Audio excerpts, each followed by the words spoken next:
आज हम एक वीडियो देख रहे थे सोशल मीडिया पर, और जब वह वीडियो देखी तो मैंने उससे रिलेटिव और भी अन्य वीडियो देखी। तो कुछ अन्य धर्मों के लोग कहते हैं कि सनातन धर्म में नारी की निंदा की गई है और जो सनातनी है वह नारी के विरोधी है। यह बात कहाँ तक सत्य है, आज यह जानते हैं। वह लोग कहते हैं कि हमारे आदिगुरु शंकराचार्य जी कहते हैं कि नारी नरक का द्वार है। तो महाराज, नारी नरक का द्वार क्यों है? अब वो कहते हैं कि हम लोग जो हम सन्यासी हैं, हम लोग नारी का अपमान करते हैं, उनको पसंद नहीं करते हैं और हम उन्हें नरक का द्वार कहते हैं, हम नारियों के विरोधी हैं। तो महाराज, ऐसा नहीं है।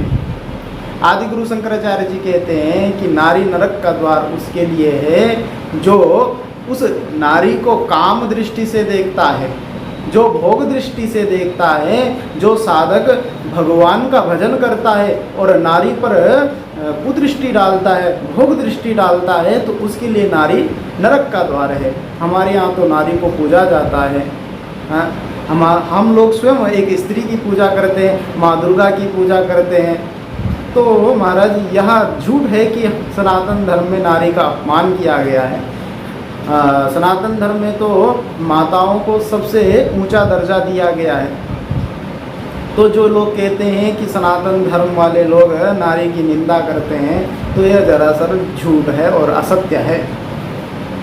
महाराज, एक उदाहरण देते हैं कि जब इंद्र ने वृत्तासुर का वध किया और उसको ब्रह्म हत्या लगी, और ब्रह्म हत्या से बचने के लिए वह कमल की नाल में छिप गया। और महाराज, अब जब राजा नहुस को इंद्रलोक में इंद्र गद्दी प्राप्त हुई, तो जो नहुस थे वह इंद्राणी के प्रति मोहित हो गए, आसक्त हो गए।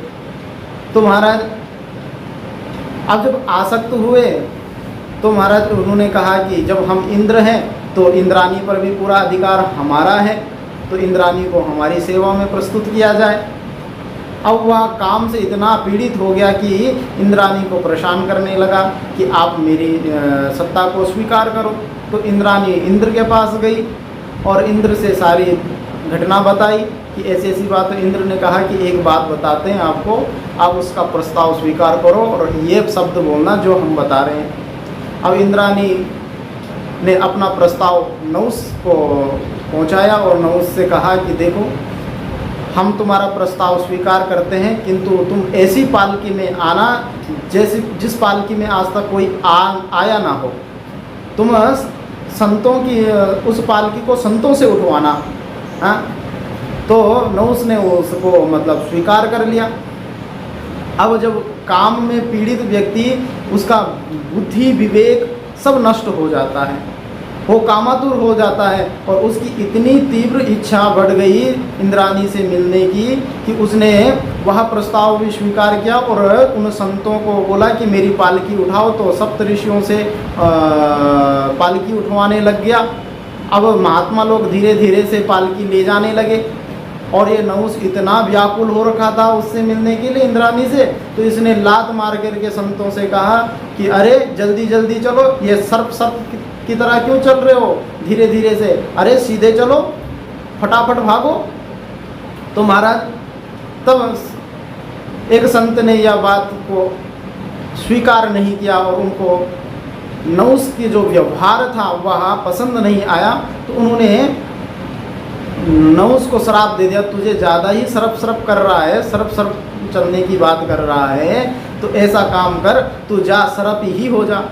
तब वह इंद्रलोक से इंद्र का पद छोड़ करके वह भयानक अजगर बन गया। तो महाराज, वह नारी उस व्यक्ति के लिए नरक का द्वार है जो व्यक्ति स्त्री को काम दृष्टि से देखता, जो पराई स्त्री पर नज़र रखता है, जो दूसरों की स्त्री के पर नज़र रखता है, उसके लिए तो नरक का द्वार ही है। तो हमेशा माताओं को प्रति हमारे यहाँ मातृभाव रखा गया। किसी पराई स्त्री पर कुदृष्टि डालने वाले के लिए नारी नरक का द्वार है और होनी भी चाहिए। तो नारायण, जो लोग कहते हैं कि हमारे सनातन धर्म में नारी का अपमान किया गया है या हम नारियों को पूजते नहीं हैं, तो यह सरासर गलत बात है। हम सनातनी नारियों को, माताओं को अपनी माँ मानते हैं और माँ का अपमान तो किया ही नहीं जाता है। तो नारायण, ये जो बातें हैं यह अफवाह है। नमो नारायणाय।